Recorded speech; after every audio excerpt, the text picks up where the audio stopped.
Welcome to the Existential Empath Podcast.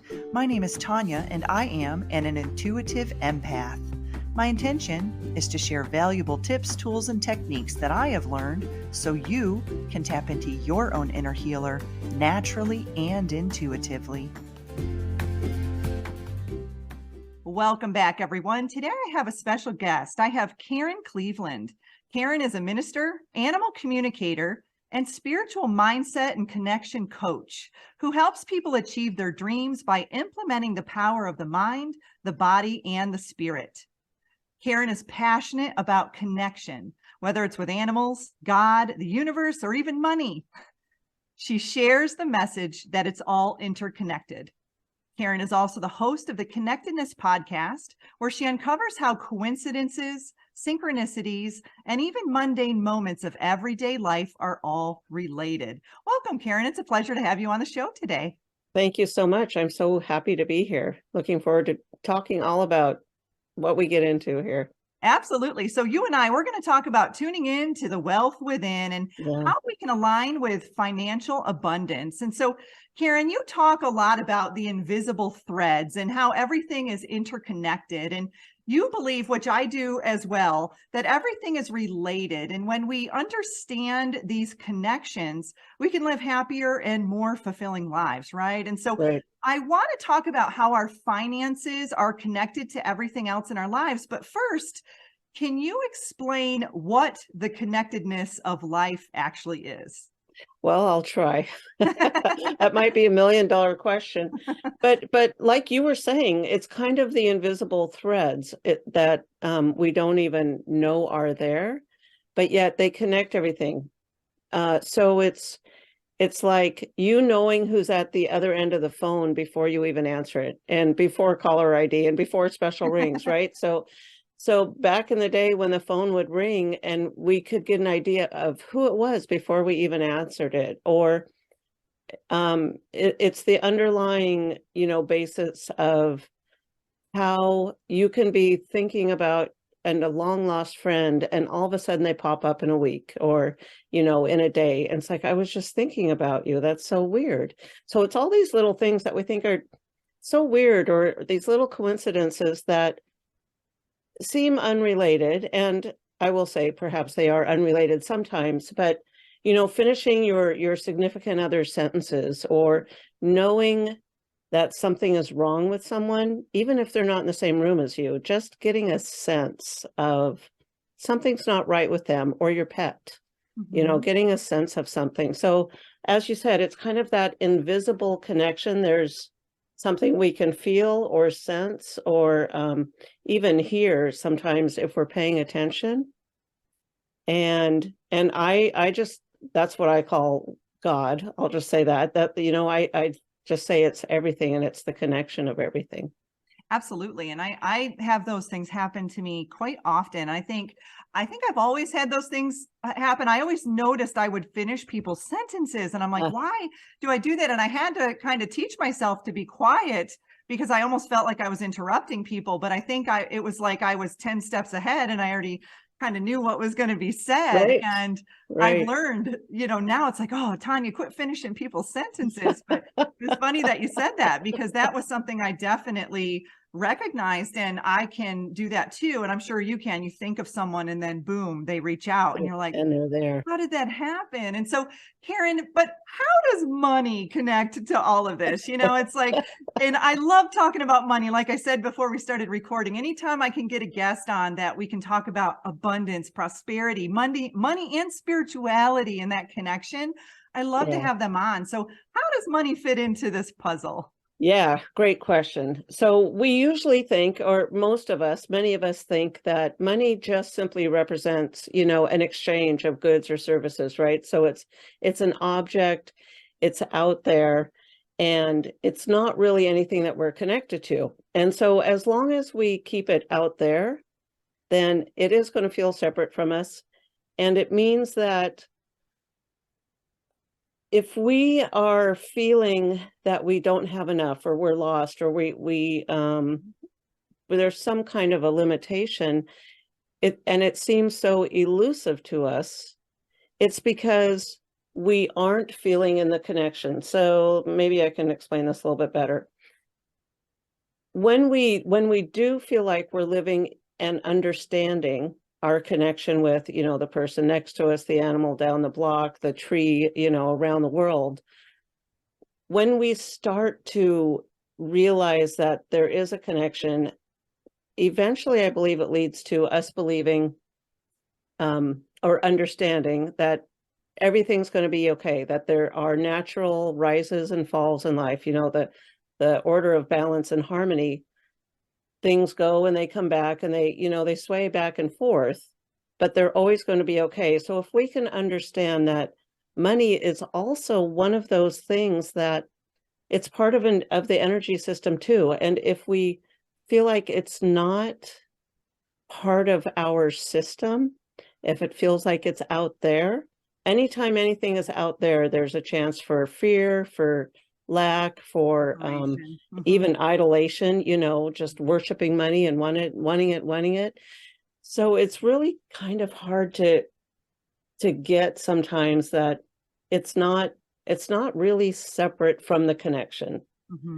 And once we start to get there, then money, not that you don't ever have money problems again, but you don't worry about them, because it's all going to be, basically it's all going to be okay. That's kind of my thing, is it's all going to be okay.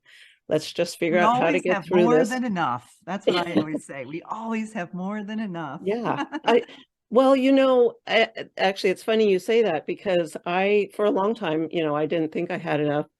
And I finally got to the place of doing affirmations and different things that money comes easy to me was my mantra and my truth.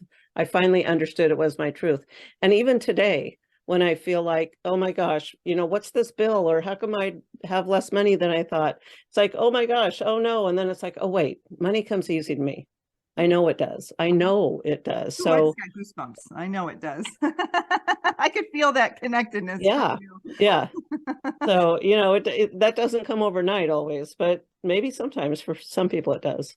Yeah. And I've been doing that too. I'll take morning walks and I put in my headphones and I'll listen to affirmations, but I'll also in my conscious mind say affirmations. And I was playing around, it's probably a week or two ago, with I always find money on the ground. I love finding money on the ground. And I probably walked for about 30 minutes. I kept saying that and I was putting emotion behind it and I was really feeling it. Well, I didn't find money on the ground that day, but 2 days later, I actually went on a hike with my friend in this park in the middle of, an area where there would be no money on the ground, well, right. As I'm walking, this dollar bill just shows up in front of my feet. She made that comment. It kind of looked like that was just kind of there for you and just tossed in front of you. And I said, I manifested that. I actually created that. And so, Karen, I want to talk about, as we begin to expand our consciousness, and many of us have a hard time building that relationship with money. And as we begin to remember that we're spiritual beings, we have a hard time figuring out how money kind of fits in with spirituality. And this was something that I struggled with. So why do you think that we have a tendency as humans to kind of categorize money more with the ego aspect than more with our divinity and our right to be abundant, right? Yeah, I think several reasons, tradition, culture, certainly stories from our parents and grandparents and our society. But I think the bottom line is we're not looking at money as a form of gratitude. So if you're giving me money, really, you're kind of thanking me for giving you some kind of product or service. And I think if people can, even with debt, so debt has such a heavy, feeling about it sometimes, even if we can begin to thank Chase for allowing us to take that trip or allowing us to, buy those groceries or whatever it was. If we can start tying gratitude to these things, and certainly money. So thank you for letting me, buy whatever it is I'm buying, or thank you for the service you gave me. Here's your money, or here's my money. I think as soon as we can begin to look at it as not something that's so hard to come by, and start evil. treat it with a little more gratitude, I think things start shifting then.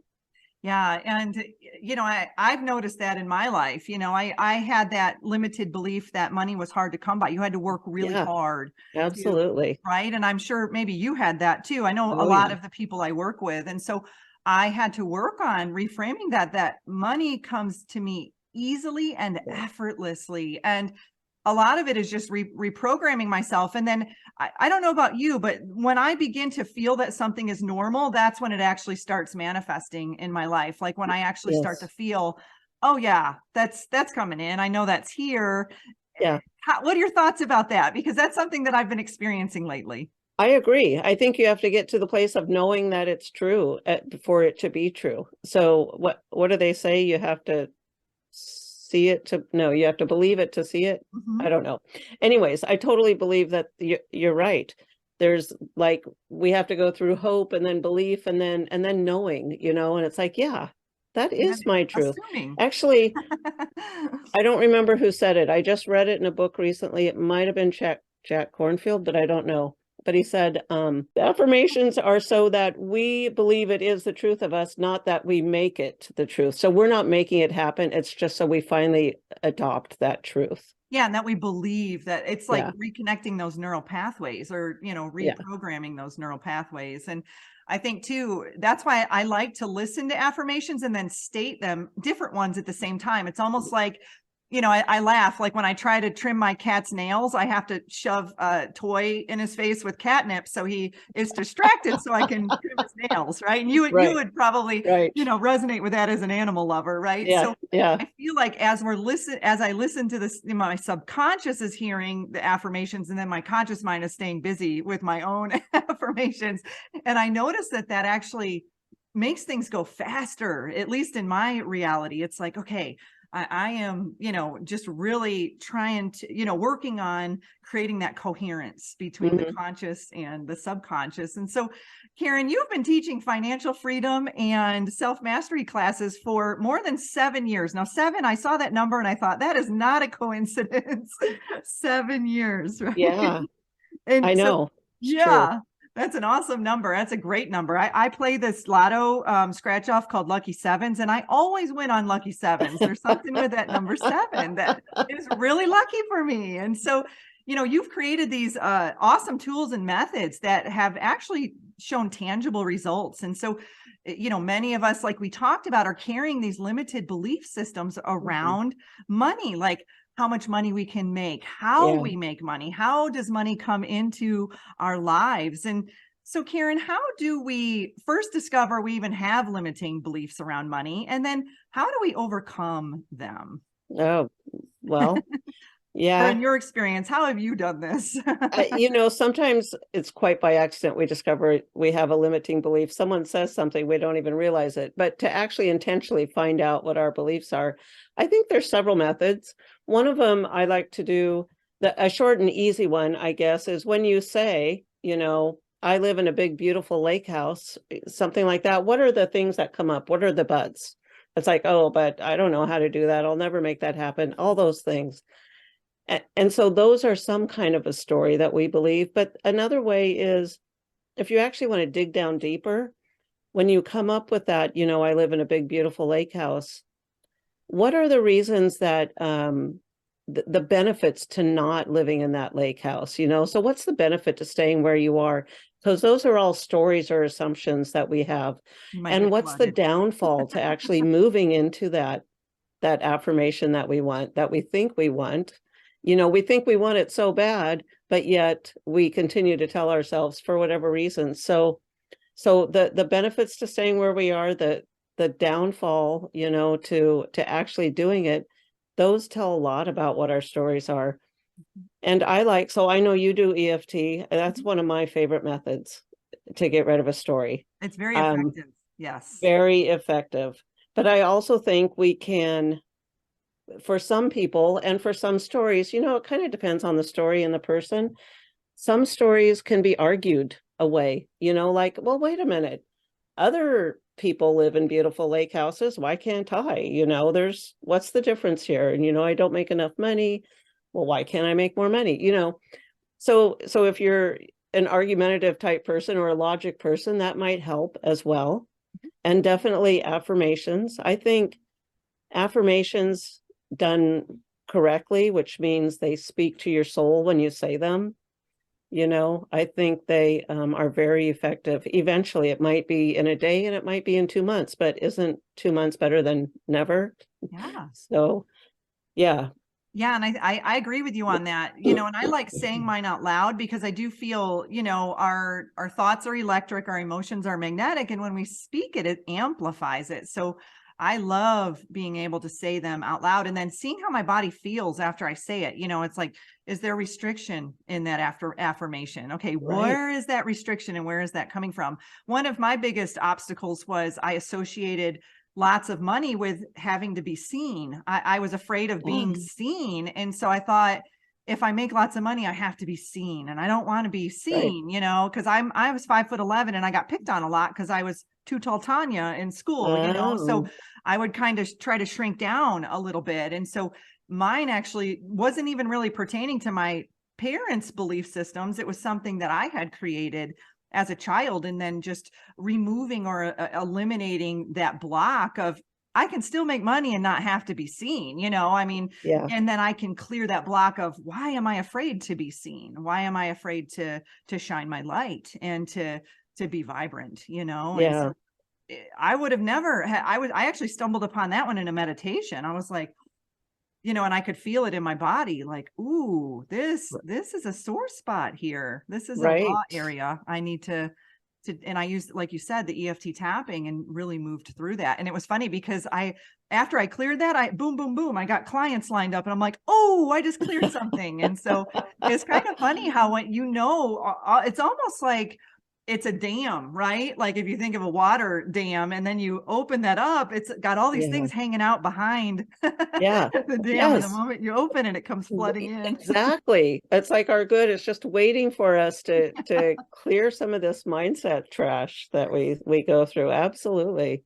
And once we get through one level, there's always something else, but you cleared the way one way, something else will come up later, but yeah.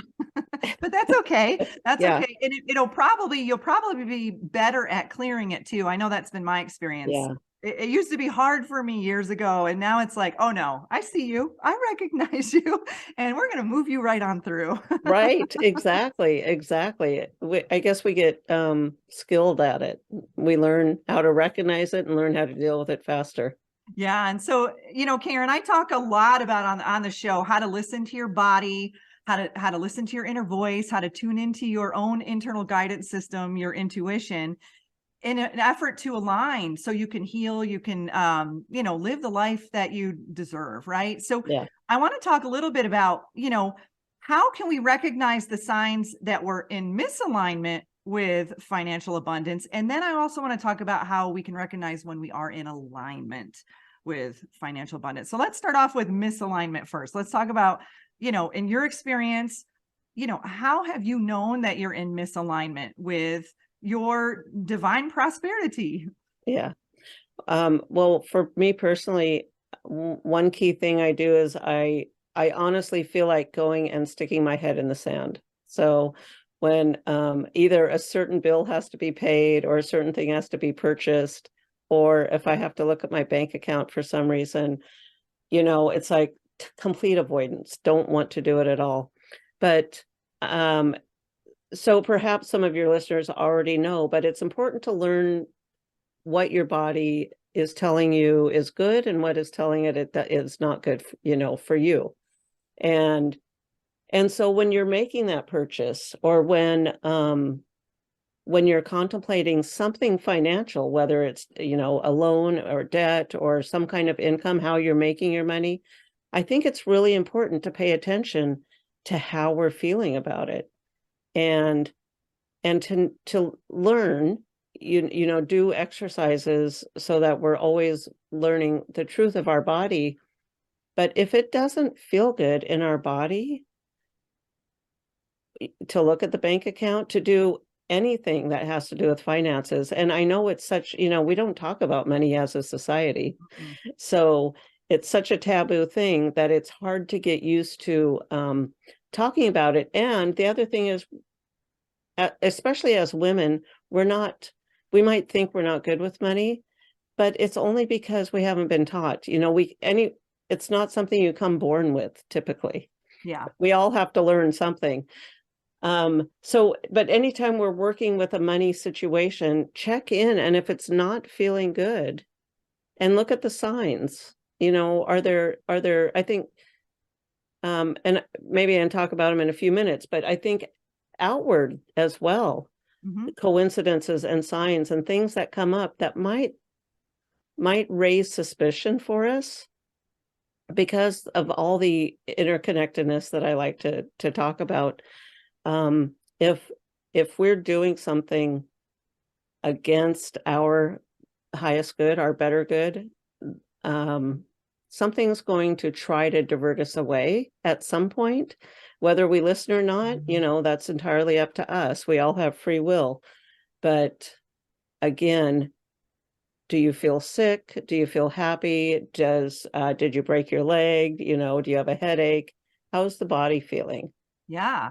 That's a huge indicator, is how are you feeling? And are you trying to kind of, shove a round peg in a square hole? I mean, I know that's been an experience for me, especially with this podcast. It's kind of funny. I'll book guests, and then maybe a day or two ahead of time, I will start to feel, oh, I'm not sure that this guest it's the right time. And then they'll reach out and say, hey, can we reschedule? And it's been really funny where you're talking about that interconnectedness. We're both kind of picking up that, hey, we're not on the right frequency yet, and we might need to reschedule it. And interesting. Yeah. And I kind of just feel that, like, there's just this intuitive knowing that this guest will be on my show. It's just maybe they've got a lot going on in their life right now, or maybe something is going on, and it won't be the same message coming through that it could be if they work through some of their things. And so I love that you brought up to listen to your body, especially when it comes to making purchases. I had to fix my brakes on my Toyota, and it was going to be like $400, and I'm like, oh, this kind of stinks. I have to shell out all this money. Well, the funny thing is, I was doing affirmations about how I always receive unexpected checks in the mail. I love receiving unexpected checks. Well, I ended up receiving an unexpected check from a Toyota settlement for $200. So I ended up paying for half of what I needed it to pay for. And it came in the same week, which was really funny. And so I thought, if I can manifest that, then what else can I manifest? And then that's when I found the money on the ground. So I think if we really have fun with it, and, maybe you can talk a little bit about this too, when you're in a joyful state and when you're feeling that freedom, that happiness, that, that gratitude, how much quicker things will come to you. Have you had that experience? Oh, yeah. Where you've manifested faster in the joy state? Absolutely. Absolutely. So I completely believe this is how I tell people. So here's a tip for everyone right now. Share your tips, Karen. Begin any affirmation, begin any meditation, visualization, whatever you're doing, with 17 seconds of joy. So laugh or remember something that made you laugh, a situation with girlfriends. I usually bring to mind my crazy dog when he didn't want to take a bath, and he'd want to play chase and get away. And so just bring to mind 17 seconds of joy, whatever it is, anything that makes you smile, makes you laugh, and start from that place, because that is your divine natural state, right? So you're tapping in before you even get to, your affirmation or your visualization or whatever it is. Just start from that state, because then everything that you do is going to be from, whatever naturally is yours. So yes, and absolutely, things do tend to come faster, cleaner, I guess. Yeah. When you're living from that. More in alignment. I know, I like spending time in nature, living here, you're in Washington State and I'm just across the border here in Idaho. And so I love spending time in nature, and I know that my frequency is high when I'm in nature. So that's when I'm really, resetting those neural pathways. It's like, okay, now's the time for me to really focus on, this. And even if it's in the background while I'm hiking, just, I can feel that on autopilot. And so those were some of the ways that we can tell we're misaligned. But I want to talk about the ways, which is the fun part, right? Yeah. Of how to know when we're aligned. And you talk a lot about synchronicities and coincidences and all that kind of stuff, which I do too. So let's dive a little bit into that, Karen, and how we know when we are aligned with our financial abundance. Yeah, absolutely. So like we were saying, or I was saying, we were both talking about earlier in the show. So the connection that we're connected with everything, but not only me and you and the animals and the trees. Excuse me, losing my voice suddenly. That's But because it's an important message. Sometimes that happens to exactly. me too.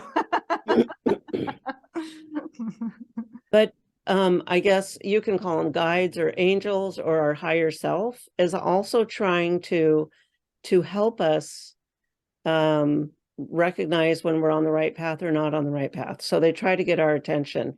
And I think a coincidence can be a coincidence and random and it doesn't mean anything, but we don't know it if we don't look at it. And when things start to happen in patterns, I think it's when there's patterns of people, numbers, incidents, cars, patterns of something that we really should pay attention.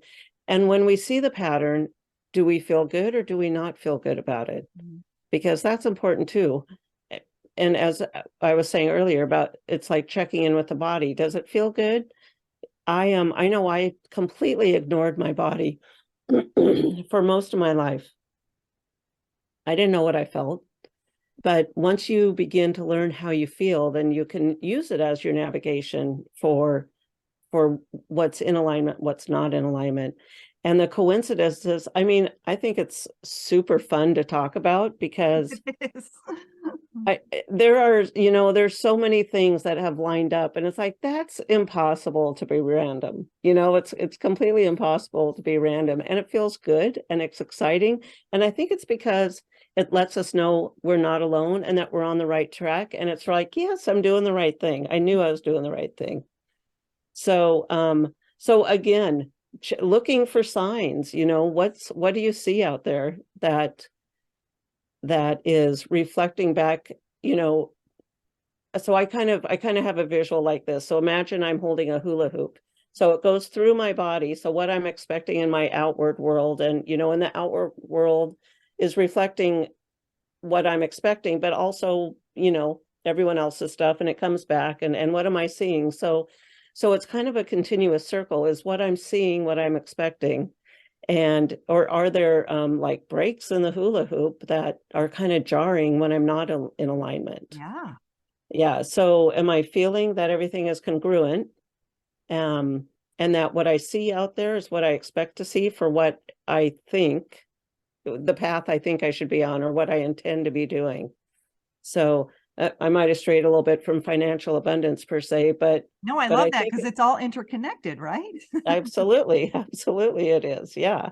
So Yeah. when we recognize those things that, we will fall, I don't want to say we will fall into it, but it will be easier for us dealing with our mindset as well, but easier for us to recognize our own financial abundance.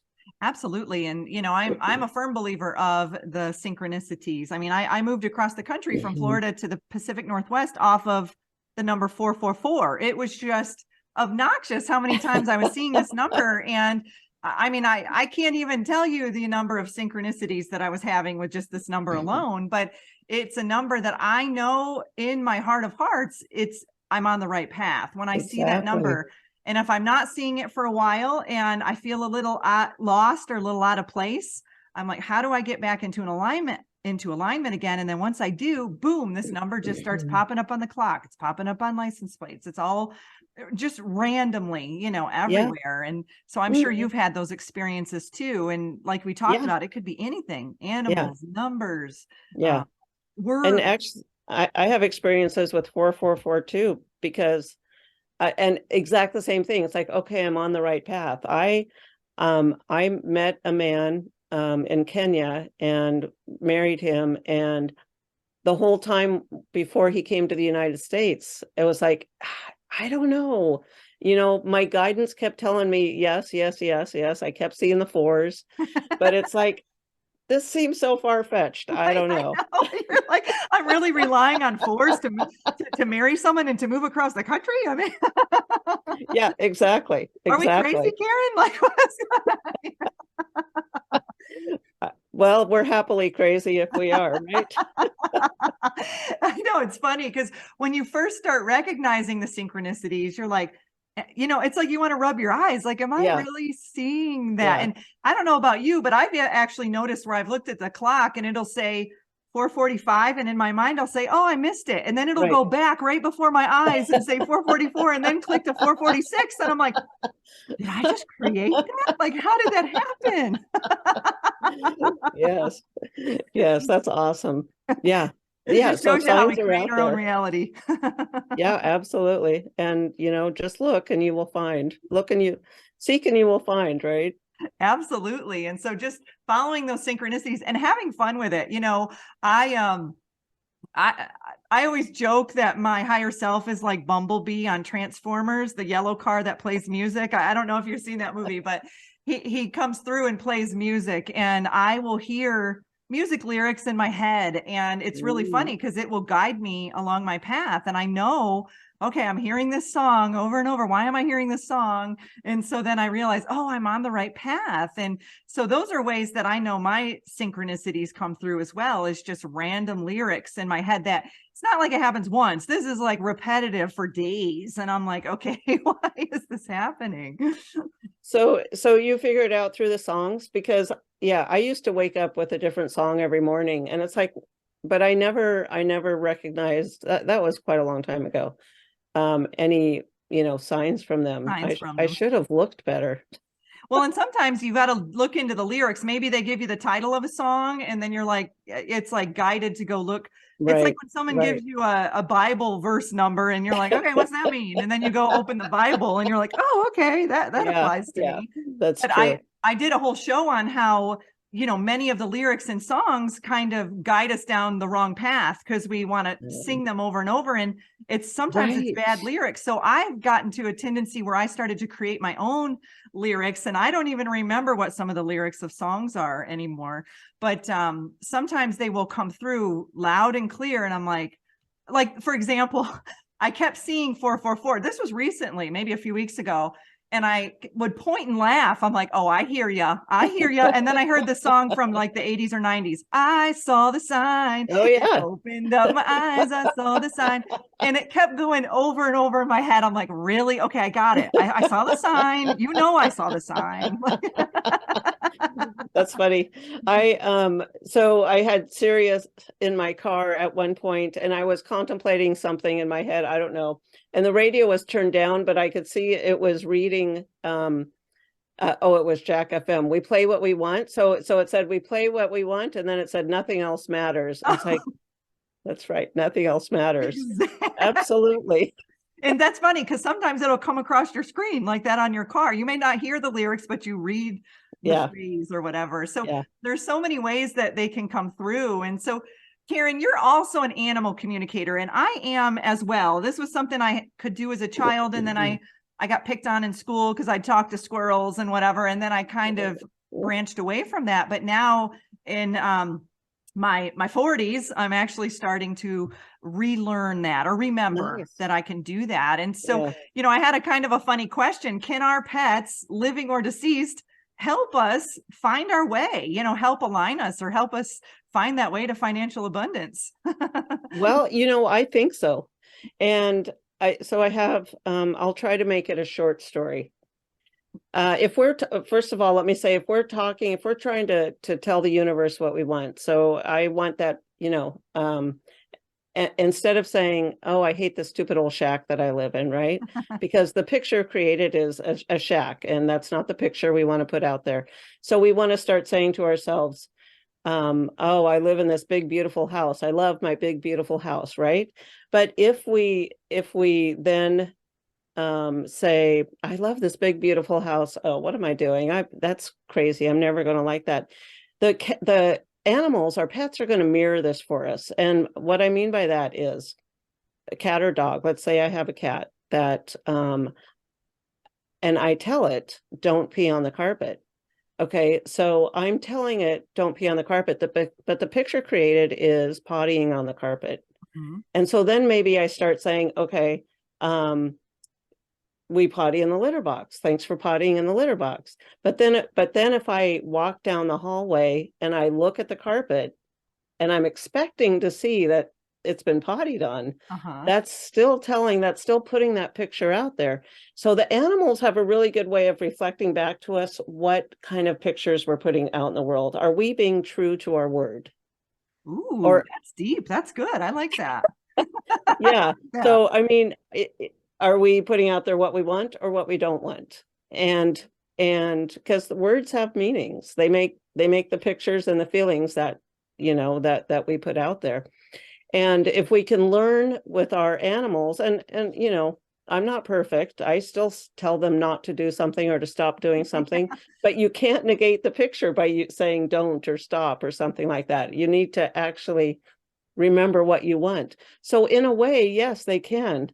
But and then also looking at the patterns. So those patterns of our thoughts, those patterns of the words that we use, you know, they can help us clear that up. And then deceased animals. So I used to actually have a class. I don't teach it anymore, about our animal allies, because I've talked a lot with animals that have passed on, and they're always here for us. Yeah. So if you have a question, if you need help, get quiet and meditate and talk to them and ask them. It's like, I need your help. I actually used to call on my dead dog to help a lot with finding lost animals, because it's like, Ooh. I don't know where this animal is, Mhm. you got to help me.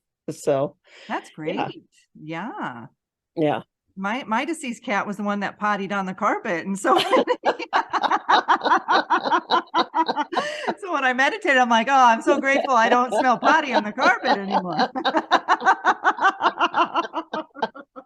That's right. It's so funny. My cat right now is just trying to hack up a hairball. I'm like, "What are you trying to tell us, buddy? Like, be Oh, quiet over here." I don't know if you can something hear. to say. Yeah, he had something to say, and so it's kind of funny, but I love that, how our animals, and I tuned into that too. I listened to a book, The Divine Matrix by Greg Braden, and he talked about that. He talked a lot about how our animals will mirror things. People too, people, but Yeah. our animals play a huge role in that. And like you, I work with EFT tapping and the emotion code, and oftentimes I can recognize when I'm working with someone and they'll at the end of the session, they'll say, "Do you work with animals?" And I said, "Actually, I just worked with your animal when I'm working with you," because oftentimes when you're healing that person, the animal will then reflect back, Yes, right? yes, The things yes. that have shifted and changed. Oh, that's awesome. Yes, that's wonderful. Yeah. That's So I love that. Well, Karen, this has been such a fun conversation. We went from money to pets, and it this is has. great. And I love how they're all interconnected, and that's what we talked about in the show. So, can you share with us some of the services that you provide, and how can people connect with you? Oh, absolutely. So actually, there's one that I I it's animals, but it's wildlife. So we talked about the connectedness, and I take people on safari because I believe that getting out into the plains on the savannah, it's an easier way to help get into that connectedness with all life. So sometimes when we're in the city and in life and so much going on, it's like sometimes we just got to get away and then understand what it feels like and then work on how to bring that back into our everyday life. So that's one of the things I do. Oh, I do 1 or 2 safaris and other wildlife trips a year. And safaris to where? then, In Kenya? yeah, well, Nice. right now in Kenya, but I'm actually also, so I've been doing several in Kenya, but I'm talking with another tour company about doing trips in Bali and India and Ooh, Costa Rica and some other mhm. locations. So, and with the gorillas, I really want to go do the gorillas. But Yeah, anyhow, that's amazing. yeah. So I'm excited about that because I think that that can really help spark a transformation for those you know, that are interested. And it's also fun to look at the animals. Oh, yeah. Um, And I think and that can enhance your intuitive abilities as well. I know I've had some friends, I go out, I do a lot of Sasquatch research on the side. I mean, living here in Washington, I do a lot of that. And, I take my friends who are, Lakota Native Americans, and their trackers and whatnot. And it's funny how each of us has different abilities that are stronger than others. And we tune in to this information that comes through, and boy, do we have fun, and we lose track of time half the time. We're just in this different frequency when we're out in the woods. So I do feel when you take people out in nature, it naturally raises your vibration. And it's amazing what can take place. Absolutely. Absolutely. I think that's very cool what you do. That's awesome. It's fun. That's my sidekick. That's what I do on the side. I mean, it's funny. I've been on a few podcasts about it, and people are like, I want to hear more about that. And I'm like, okay, so that's kind of just my fun time. Right. Well, but it's your fun time, but look, but it's connecting you to source. And so it's, you're in that joyful state, that natural state out in nature. So of course, everyone's attracted to it. Yeah. And it's fun. And you begin to realize, okay, I was out researching Sasquatch, and now I'm speaking to the tree people. I'm like, where did this come from? So it's kind of funny when your clairaudience kicks in, you don't really know what's going on. You're like, but it's fun. It's just it just makes hiking so much more exciting. And I'm sure you can appreciate that living in Seattle. Yes, that's fantastic. Absolutely. And then also, I also do classes. You don't have to come on safari if you want to work with me. I don't have a class coming up until July, I believe it is, but anything can be found on my website, revkarencleveland.com. So great. Yeah. Well, that sounds fun. I mean, I choose the safari. I think that sounds really exciting. Yeah. I mean, I think it's fantastic. That's why I do it. So, I mean, it's amazing. So here, let me tell you a little story, quick. I thought I was going on safari, and the first time I went, I thought I was going to go on safari, see everything. I wanted to connect with the land. I didn't have too high expectations of what animals I'd see, although I wanted to see everything. And I'd come back, I'd show people my pictures, and it's like, okay, that's it, now on to the next thing. But it didn't happen that way. Every day was more magical than the last day. And at the end, I was talking to the guide. It's like, I've got to bring people back here. So, how are we going to make this work? What can we do? So, yeah. So now I go, I mean, COVID, kind of strain on it. Yeah. Yeah. But now back to going every year. Oh, that's wonderful. Well, thank you, Karen. This was such a fun show. I love all of the different topics that we talked about, and the energy that you're bringing into the world. This is super exciting. And I think it's fun when we actually begin to realize that we can shift. We can shift ourselves from the inside, which then will ripple out to our external, world. And once we realize that, it's like this light bulb goes off inside of us, and we're like, oh, imagine the possibilities that we can create. Right. And so you're taking people to Kenya. I mean, I bet you wouldn't have thought that 5 years ago, or however long, that you'd be taking people to Kenya to assist in their healing process. I mean, it's just amazing what things we can do when we put our energy and focus towards it. Absolutely. Yes. Thank you for having me. I've enjoyed this. It's been a lot of fun. You deserve to navigate your life in alignment with health, happiness, and abundance. To learn more about the services that I provide, including Beyond Quantum Healing Hypnosis, EFT tapping, and the Emotion Code, visit my website at www.theexistentialempath.com.